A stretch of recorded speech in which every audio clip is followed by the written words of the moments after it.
तो मैं बताना चाहूँगा आप लोगों को कि कल मेरे द्वारा 20 क्वेश्चन को हल करवाया गया था। फिलहाल आज मेरे द्वारा आप लोगों के बीच 20 से आगे अर्थात क्वेश्चन नंबर 21 से जहाँ तक होने की संभावना है वहाँ तक ऑब्जेक्टिव को क्लियर करवाया जाएगा। यह ऑब्जेक्टिव क्लास 10th के फिजिक्स चैप्टर नंबर 1 प्रकाश के परावर्तन से ली गई है, जिसमें क्वेश्चन नंबर 21 में बोला जा रहा है कि किस लेंस की सहायता से किसी एक बिंदु पर सूर्य के प्रकाश का सकेंद्रीय ऊष्मा उत्पन्न कर सकता है। तो प्रकाश की ऊष्मा को एक केंद्रित करने के लिए जो हमको लेंस की चाहिए वो लेंस होगा आपको उत्तल लेंस। कौन सा होगा? उत्तल लेंस। तो यहाँ इसके अनुसार ऑप्शन नंबर हो जाएगा बी, ऑप्शन नंबर बी हो जाएगा। चलते हैं ठीक उसी प्रकार से हम अगला क्वेश्चन कह रहे हैं अवतल लेंस की क्षमता होती हैं। तो अवतल लेंस की क्षमता की बात कही जाए तो अवतल लेंस की क्षमता जो होती हैं इसमें इसके अनुसार ऑप्शन हो जाएगा बी, यानी ऋणात्मक होगी, यानी धनात्मक नहीं होगी। अवतल क्यों होगी ऋणात्मक? तो अवतल लेंस की जो भी प्रतिबिंब बनता है वह आपको बाईं ओर बनता है। तो बाईं ओर बनता है तो इसलिए इसकी अवतल लेंस की क्षमता जो होगी ऋणात्मक होगी।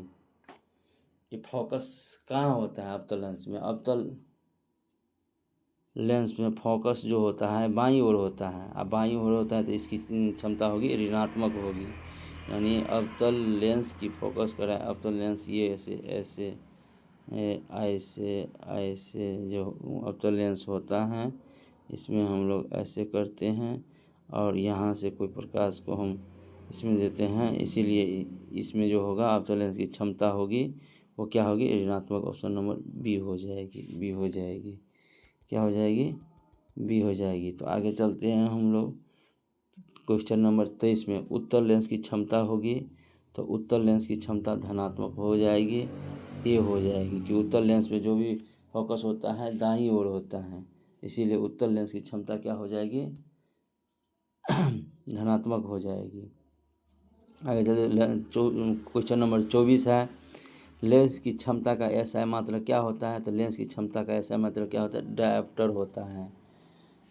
ठीक है, अगला क्वेश्चन लेते हैं क्वेश्चन नंबर 25। किसी बिंदु पर अवतल दर्पण द्वारा बना प्रतिबिंब आभासी सीधा बीम से बड़ा पाया जाता है। यहाँ काल्पनिक प्रतिबिंब के बारे में बोला जा रहा है, अब बड़ा की बात कहा जा रहा है।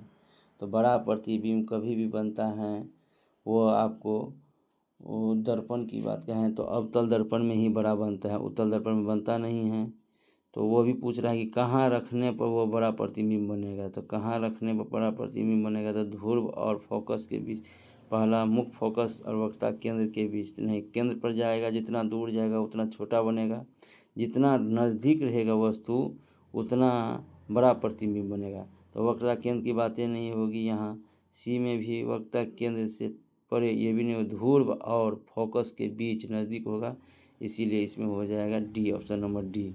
आगे चलते हैं 26 में हम लोग कह रहे हैं किसी बीम की वास्तविक तथा समान साइज का प्रतिबिंब प्राप्त करने के लिए बीम को उत्तल लेंस के सामने कहाँ रखेंगे? समान साइज की कह रही है। तो सब जब भी समान साइज की बात कहा जाए तो हम उसको कहाँ रखेंगे? तो वक्रता केंद्र पर रखेंगे। तो ऑप्शन हो जाएगा इसका बी, समान साइज का बनाने के लिए वक्रता केंद्र पर रखना पड़ेगा। आगे चलते हैं अगला क्वेश्चन 27 के किसी दर्पण से आप चाहे कितनी ही दूरी पर खड़े हो आपका प्रतिबिंब सदैव सीधा प्रतिबिंब होता है। सदैव सीधा की बात कही जाए तो इस स्थिति में सीधा प्रतिबिंब हमेशा दो ही दर्पण में बनता है। एक तो समतल दर्पण में सीधा प्रतिबिंब बनता है और उत्तल दर्पण में सीधा प्रतिबिंब बनता है, क्योंकि उत्तल दर्पण हम जानते हैं कि उत्तल दर्पण में सीधा प्रतिबिंब कब बनता है? तो ऐसा उत्तल दर्पण रहता है, इसमें रहते हैं, इसमें प्रकाश यहाँ से हम प्रकाश को लाते हैं, इसमें टकराता है, टकराने के बाद ये प्रकाश इधर की ओर मुड़ जाती है। ये जो है ये लगता है कि यहाँ एफ यहाँ से होकर गुजर रही है और इसका प्रतिबिंब जब भी बनता है तो कहाँ बनता है, तो यहीं छोटा सा प्रतिबिंब बनता है, तो ये सीधा ऊपर की ओर बनता है, इसलिए सीधा प्रतिबिंब होता है। तो इसका आंसर हो जाएगा समतल दर्पण, आंसर 27 का डी हो जाएगा। आंसर 27 का कौन हो जाएगा, तो 27 का डी होगा। तो हम आते हैं क्वेश्चन है 27 का डी हो जाएगा। 28 कह रहा है कि किस शब्दों में पाए गए छोटे अक्षरों को पढ़ते समय आप किस दर्पण का प्रयोग करेंगे। छोटी अक्षरों को देखने के लिए हम लोग इसमें से छोटी अक्षरों को बड़ा देखना है, तो छोटी अक्षरों को बड़ा में देखना है तो अवतले दर्पण का प्रयोग करेंगे। बात रह गई कितनी फोकस दूरी कर रहे हैं, तो 5 सेंटीमीटर फोकस दूरी की एक अवतल दर्पण, 5 सेंटीमीटर फोकस दूरी की उत्तल दर्पण तो कभी होगा नहीं, उत्तल दर्पण छोटा ही बनता है। 50 सेंटीमीटर फोकस दूरी का एक अवतल दर्पण और 50 सेंटीमीटर अवतल दर्पण नहीं होगा। आंसर इसका हो जाएगा कौन, तो ये 5 सेंटीमीटर फोकस दूरी का एक अवतल दर्पण, इसका प्रयोग करेंगे। निम्न में से किस दर्पण का दृष्टि क्षेत्र बड़ा होता है। दृष्टि क्षेत्र बड़ा की बात कर रहे हैं, तो किस दर्पण का दृष्टि क्षेत्र बड़ा होता है, तो दृष्टि क्षेत्र बड़ा की बात कहा जाए तो इनमें से समतल दर्पण का दृष्टि क्षेत्र बड़ा होता है नहीं, अवतल दर्पण का दृष्टि क्षेत्र बड़ा होता है, अवतल दर्पण का दृष्टि क्षेत्र बड़ा होता है नहीं, उत्तल दर्पण का दृष्टि क्षेत्र बड़ा होना चाहिए क्योंकि उत्तल दर्पण में हम लोग दूर की वस्तु को भी हम देख लेते हैं। उत्तल दर्पण का दृष्टि क्षेत्र क्या होना चाहिए, बड़ा होना चाहिए। सी। प्रकाश का परावर्तन का नियम है। प्रकाश के परावर्तन के नियम में हम जानते हैं कि sin I बराबर sin R होता है, तो ऑप्शन नंबर सी हो जाएगा। कौन हो जाएगा, ऑप्शन नंबर सी हो जाएगा।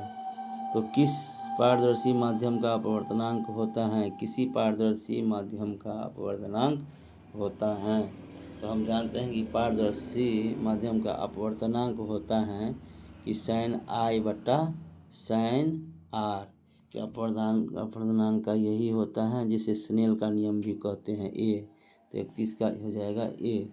और क्वेश्चन में आते हैं, क्वेश्चन को अब हम आते हैं आगे की ओर करने के लिए।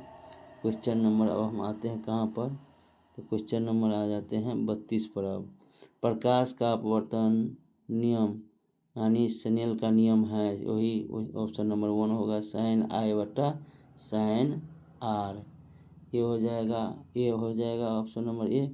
33 में आते हैं, निम्न में किस द्रवात्मक माध्यम का निरपेक्ष अपवर्तनांक अधिकतम होता है। किसका निरपेक्ष अपवर्तनांक अधिक होता है, तो निरपेक्ष अपवर्तनांक अधिक होता है, निरपेक्ष अपवर्तनांक अधिक होगा जल का नहीं, केरोसिन का नहीं, अल्कोहल का नहीं, यानी किसका अपवर्तनांक अधिक होगा, तो बेंजीन का अपवर्तनांक अधिक होगा, बेंजीन का अपवर्तनांक अधिक होगा, बेंजीन अल्कोहल बेंजीन का होगा। निम्न में से किस ठोस द्रवात्मक माध्यम का निरपेक्ष अपवर्तनांक अधिकतम होता है। ठोस में कह रहे हैं किसका अपवर्तनांक अधिक होगा, तो ठोस की बात करें तो कांच का नहीं, रूबी का नहीं, हीरा का अपवर्तनांक सबसे अधिक होता है, इसमें होगा हीरा का अपवर्तनांक अधिक होता है, कठोर होता है, अपवर्तनांक भी अधिक होता है। निम्न में से किस गैसीय द्रवणात्मक माध्यम का निरपेक्ष अपवर्तनांक अधिक होता है, तो गैस में पूछा जा रहा है कि गैस में अपवर्तनांक किसका होता है, तो गैस में अपवर्तनांक जो होता है वायु का भी नहीं होता है, हाइड्रोजन का भी नहीं होता है, हीलियम का नहीं, कार्बन डाइऑक्साइड का अपवर्तनांक अधिक होता है, कार्बन डाइऑक्साइड का अपवर्तनांक अधिक होता है। तो आज के लिए हम इतना ही क्वेश्चन रहने देते हैं और आगे हम अगले दिन आपको इससे आगे का क्वेश्चन को बताने का प्रयास करेंगे। थैंक यू और धन्यवाद।